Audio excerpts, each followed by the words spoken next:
if you're doing a lot of these Volkswagens, a lot of other cars too, but Volkswagens in particular use these a lot of spring clamps. You'll see them there. They're everywhere, you know. And after they get so rusty, they lose their spring. They become really they stop functioning. And so they get these little kits on Amazon. They're not that expensive, and it gives you 8 or 10 different sizes, from 8mm up to 15 or 16mm. And if you're working on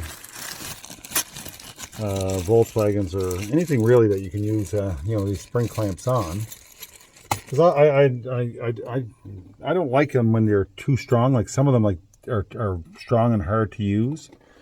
But on these smaller lines, they're actually work better, I think, than a hose clamp, which doesn't really seal all the way around properly. Like these tend to seal better.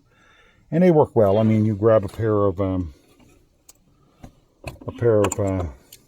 pliers, and you can generally grab them and release them pretty easy,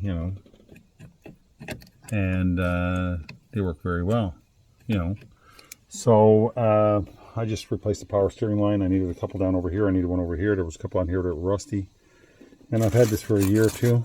Anyway, worth having around if you're working on Volkswagens. Very handy. Like I say, any car that uses a lot of them, but Volkswagens, I have 3 or 4 of these pieces of junk. I call them pieces of junk, but it's a love-hate relationship. And these I use all the time. I also use them on my ATV and my neighbor's ATV all the time. Very, very handy. So, worth purchasing. I'll find a link and put one in the description.